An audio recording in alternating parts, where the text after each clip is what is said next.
Hello, it's Karen Walker Brown, Moselle's first cousin, back with another chapter review for the book Gut Reactions by Simon Quellen Field. I'm not sure what's going on, but I only have to review one chapter this week, so this is going to be quick. Today, we're going to look at chapter 10, How to Tell Which of the Weight Gain Factors Apply to You. I can pretty much sum this chapter up in 3 words. Questions, tests, and more questions. This chapter provided a number of questions you can answer to evaluate your health and your relationship with food. Some of those questions include, am I addicted to sugar? Do I get enough sleep? Do I get enough exercise? Do I keep eating mindlessly as long as there's food in front of me? Do I eat so quickly that the satiety signals don't have time to tell me to stop eating? Do I drink too much alcohol?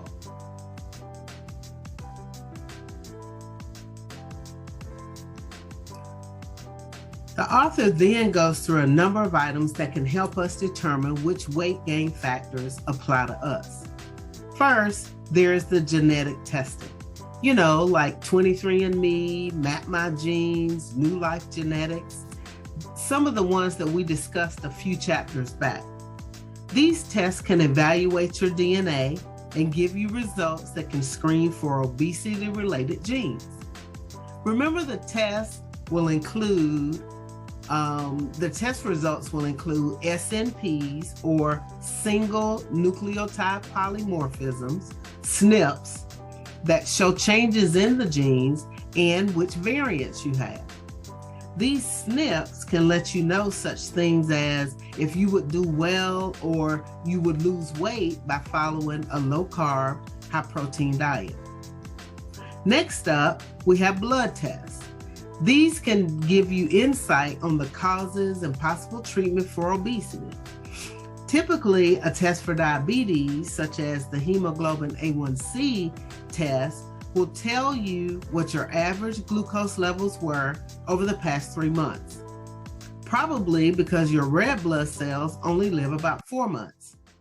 If you've had a blood loss due to an accident, a surgery, or even a blood donation, then this test could give you false results.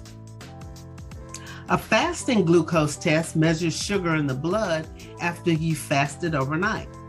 If your blood sugar reading is high, it could indicate a problem with your glucose metabolism. Another test is a fasting lipid panel, and that tells you all about your blood cholesterol and your triglyceride levels, and it measures the average level of fats in the blood throughout a typical day. The results of this test include the HDL, which is the high-density lipoproteins, which have very little fat in them. So these lipoproteins pick up cholesterol from the body tissues and transport it to the other tissues, which build up the cell walls. And that's why the HDL is called the good cholesterol.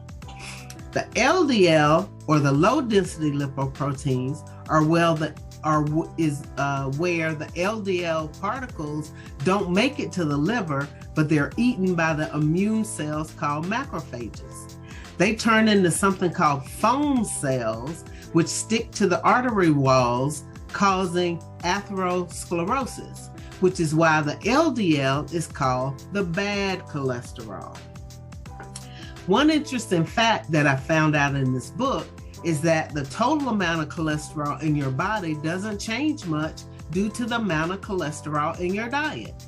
So no need to stress over all those eggs you've eaten. When we eat foods that contain cholesterol, the liver doesn't need to produce as much of it. So another test is the C-Reactive protein test, and that one determines the level of inflammation, which is usually indicative of heart problems.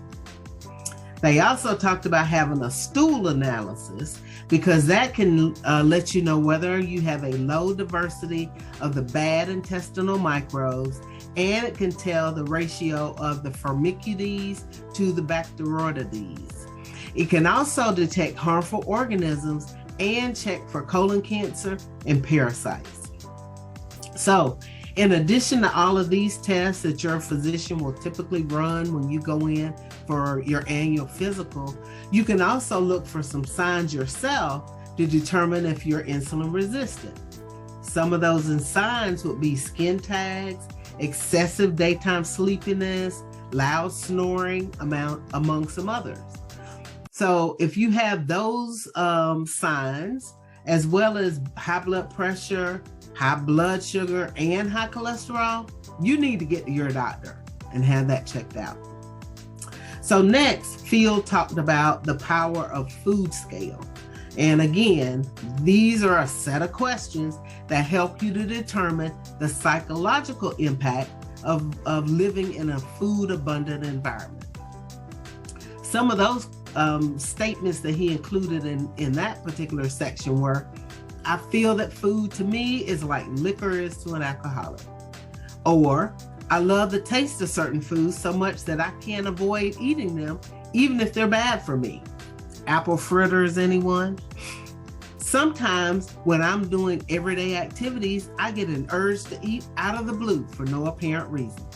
Or, it seems like I have food on my mind a lot. So he had all of these statements in there, and if you answer yes, perhaps that told you something about the power of food and how you relate to it. It had all of those statements, but the author didn't really give a way to evaluate what your responses meant.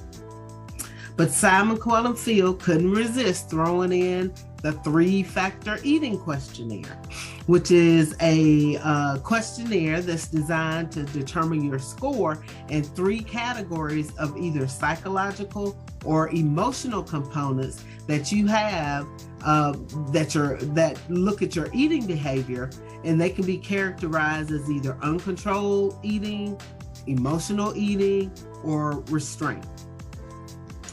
So I'm totally skipping that section on measuring the waist to hip ratio and body composition. This section included words like buttocks and navel, and it said the word obese and overweight too many times for me. Okay, it only said it twice, but you can read that chapter for yourself. Phil ended this chapter talking about activity monitors and how they can measure your exercise and monitor your sleep, your body composition scales that you can get that will measure not just your weight, but your body fat percentage, your water percentage, as well as lots of other metrics.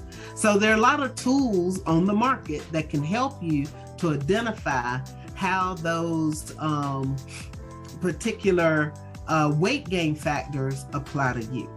So that's it for this week's book review.